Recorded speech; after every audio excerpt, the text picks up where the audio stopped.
ওরে আল্লাহ রে,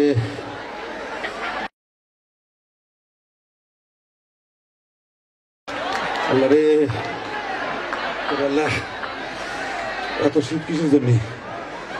ও মা, আমি কনে আসলাম? হ্যাঁ, 14 মাসে এত শীত কিসের জন্য? ছোটবেলা ক্লাস 2 বইতে পড়েছিলাম, বৈশাখ জ্যৈষ্ঠ গ্রীষ্মকাল। গ্রীষ্মকাল মানে তো গরমকাল, তাই না ভাই? তাহলে ফের এত ঠান্ডা লাগে কিসের জন্য? হ্যাঁ, কোনে আসলাম? সিনারি দেখে তো চিনা মনে হচ্ছে। ছোটবেলায় স্কুলের মাঠে বায়োস্কোপের ভিতরে এই ধরনের সিনারি দেখেছিলাম, এরকম লাল নীল বাতি।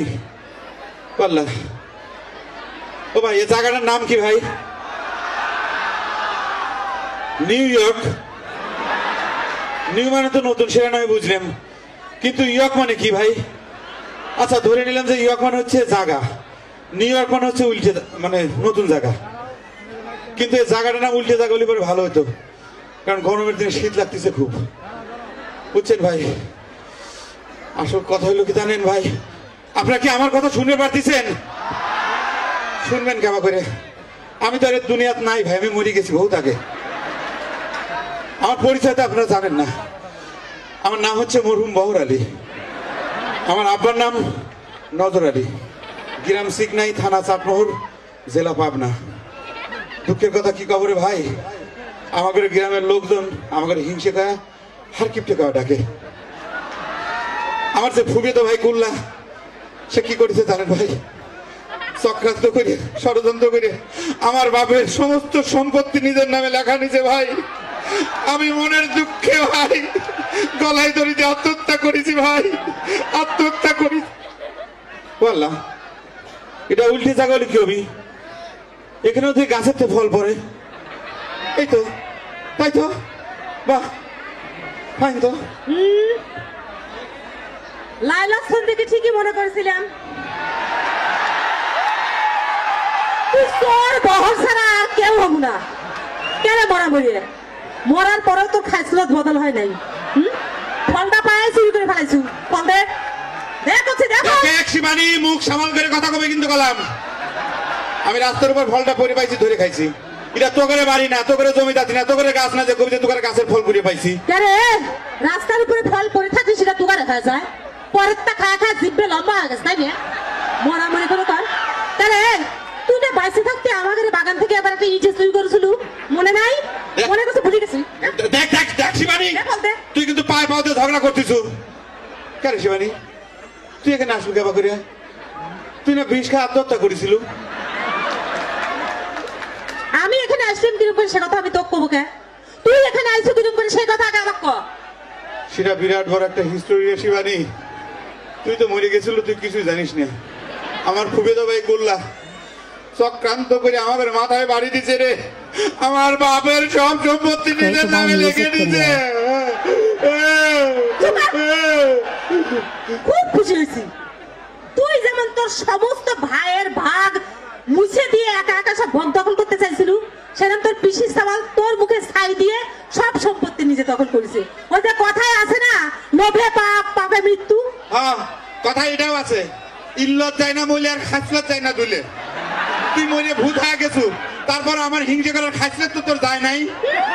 ছোট লোক মনে করে শুয়ের করে কাট, নিজের খাসলত একবার দেখিস। কেন তুই কি মনে করছিস আমি সে কথা ভুলে গেছি? তুই যে আমার ঘরে গাছের উঠের উপকার পোকা পড়া গাছের আম নিয়ে দৌড় মারুছিল, মনে করছিস ভুলে গেছি? দেখো বাপ রে বাপ শিবানী, তুই ছোট লোক রে শিবানী। সেই তোকারে গাছের একটা পোকা খাওয়া আম কুড়িয়ে পাইছিলাম, সেই কথাটা ঠিকই তুই মনে রাখিস। আর আমি যে গলায় ধরিতে আত্মহত্যা করেছি, সে কথা শোনার পর একবারও তো দুঃখ প্রকাশ করলো না। বাবা ঠেকা পড়েছে আমার দুঃখ প্রকাশ করা। আমি যে মরে গেছিলাম সে কথা শুনে তুই মনে কর খুব দুঃখ প্রকাশ করেছিল। দুঃখ প্রকাশ ঠিকই করতাম, কিন্তু যখন শুনলাম যে তুই বিষ খায় আত্মহত্যা করিস, তখন তোর উপর দুঃখ প্রকাশ তো দূরের কথা, তোর উপর উল্টে রাগ হয়েছিল। কেন সামান্য মরার জন্য টাকা খরচ করে বিষ কিনে লাগবে কিসের জন্য? হ্যাঁ, মরণের অস্ত্র তো তোর পরনেই ছিল। শাড়ি খান খালি গলার সাথে বেচা, গাছের ডালের সাথে ঝুলে বললি পরে তো হয়ে যেত। এমন ভাবে কথা করছো মনে হয় তোর পয়সা দিয়ে বিষ কিনে খাই আমি আত্মহত্যা করেছিলাম। তুই বিষ ধার পয়সা দিয়ে কিনে খা, টাকাটা তো ঠিকই অপচয় করিস। তোর যে টাকার প্রতি এরকম কোনো দুঃখ দরদ নাই, আমি তো বিশ্বাসই করে পারি না রে। তোর ভাই ভুবেন হলি তাও না এক কথা ছিল। আস্থা বহর আমি শিবানী নিজের পয়সা দিয়ে বিষ কিনে খায় আত্মহত্যা করবো সে কথা তোর মনে হয়েছে? অত সস্তা না। বিয়ে জগা ডাকাত এক বোতল বিষ আমাকে উপহার দিছিল তাক খাওয়ানোর জন্য। তাক না খাওয়ায় সেটা আমি নিজে খাইছি। বাহ, ফাইন কাম করিস। দেখিস তো করেও কপাল কি সুন্দর ভাগ্য। আমাদের কপালে এক শিশি বিষ তো দূরের কথা, এক ফুটা বিষও কেউ কিপ করে না রে ভাই। সকলে খালি ধান্দা করে আমার বাপের সম্পত্তি কেমা করে মাথায় বাড়িতে আত্মসাৎ করবি। উঠেছে নতুন একেবারে, তাই না? এসব কথা তোর কাছ থেকে কেউ শুনবে চাই নাই। তুই এখানে আইসো কিরম করে সে কথা কও। সে কথা শুনলি পরে তো তুই আবার খিদেরি করবি নি, কবি নি যে আমি লোভী। ওরে বাবা, বহরালি লোভী এ কথা মনে হয় এখানকার কেউ জানে না, তাই না? নতুন কোন লোভ করে এখানে তুই আইসো সেই কথাটা খুলে কও। তোর সাথে কথা করাটা সুযোগ পাইছি, সত্যি কথাটাই করছি রে। আমি আসলে ভয়ের থেকে কামটা করেছি, বুঝেছি। কিসের ভয়? মরার পরে তোর খাইছিস বদল হয় না, তাই না? তোকে আমি করছি কোন লোভে নতুন করে এই কামটা করছো সেটা কর। না, ঘটনা হয়েছে কি, আত্মহত্যা মহাপাপ। আমি আত্মহত্যা করার পর যখন বুঝে উঠতে পারতেছিলাম না যে কি করব, কনে যাব, তখন হঠাৎ করে দেখি একজন ভদ্রলোক কোট গায়ে দেওয়া, হাতে একখান পাসপোর্ট নিয়ে সবার কাছে যাচ্ছে আর করছে কি যে বেহেশতের টিকিট পাইছি, বেহেশতের টিকিট পাইছি। আমি ওই সেই লোভে ওই লোকের আর কলা আমি বুঝতে পারছি সে লোকের কোটখান গায়ে দিয়ে এখানে চলে আইসো। এই তো না রে, আমি চুরি করে আনি নাই, আসলে শীতে ঠান্ডায় কুলিয়ে পারতেছিলাম না তো, তাই ওই লোকটার কোট আর জুতিটা আমি পাই যাইছি আর মাফলারটা। আচ্ছা, লোকটা যে কি কইলো যে বেহেশতের টিকিট পাইছে, কিন্তু কোন উল্টে জায়গায় নিয়ে আসলো রে, বুঝে পারলাম না তো। এটা হচ্ছে আমেরিকা জেলা। আমাদের দেশের অনেকেই আমেরিকা জেলাকে মনে করে স্বর্গ, আর সেখানকার ভিসা পালি তাক্কাও স্বর্গের টিকিট পাইছি।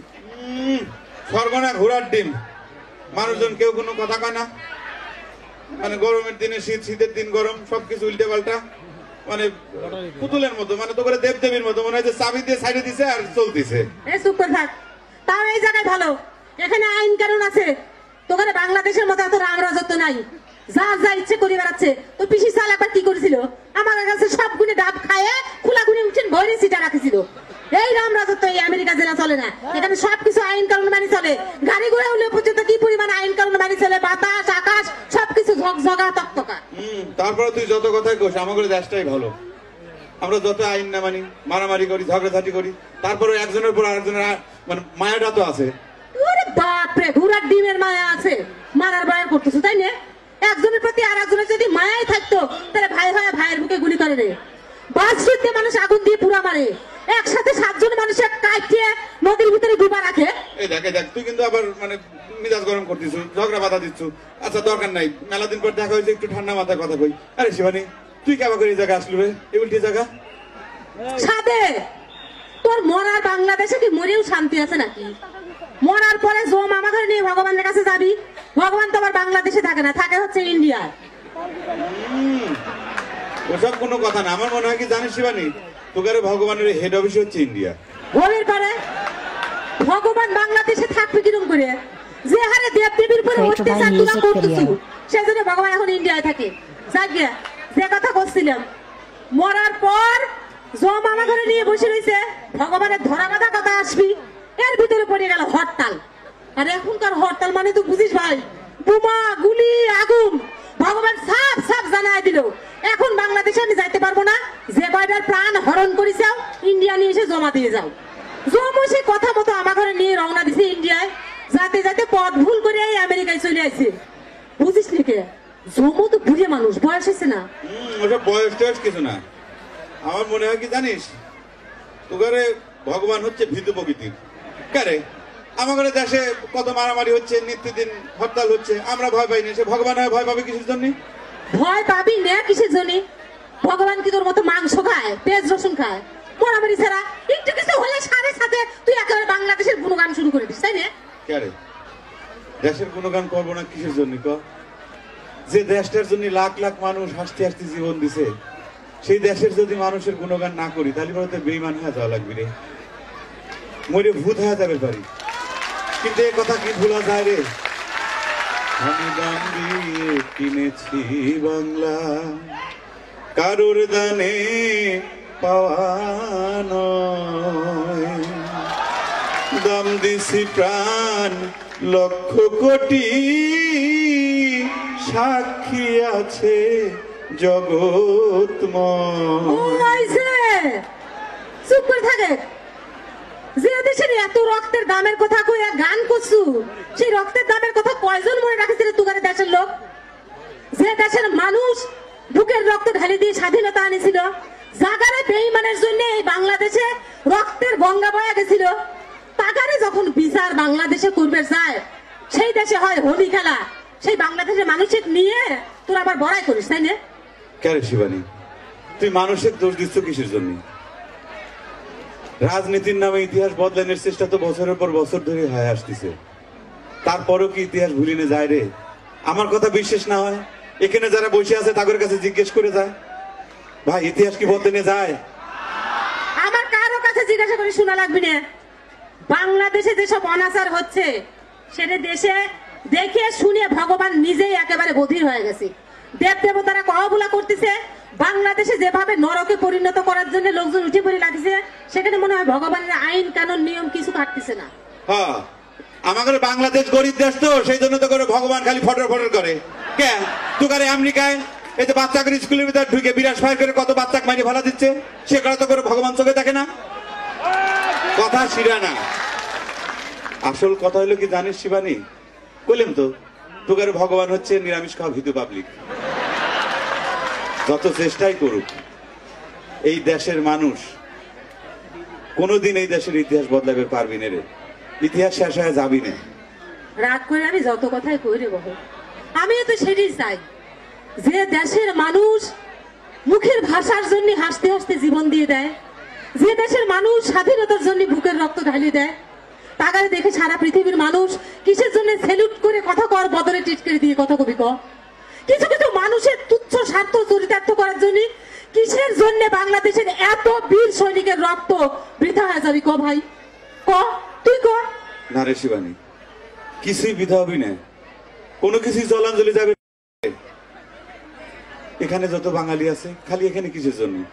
সারা পৃথিবীতে যত বাঙালি আছে মার কথা মনে পড়লে পরে, দেশের কথা মনে পড়লে পরে তাগরে বুকের ভিতর চোখটা চোখের জলে ভিজে যায়। সেই জন্যই তো কই আমরা সারা পৃথিবীতে যত ভূত আছি চলে আমরা দেশে ফিরে যাই।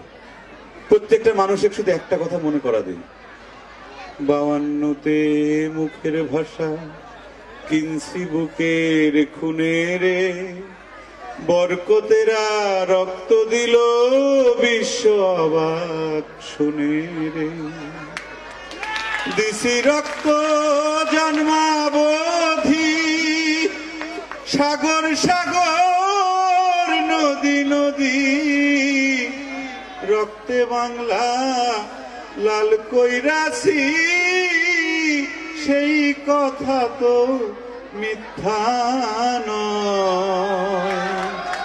আমি দাম দিয়ে কিনেছি বাংলা, কারোর দানে পাওয়া নয়। আমি দাম দিয়ে কিনেছি বাংলা।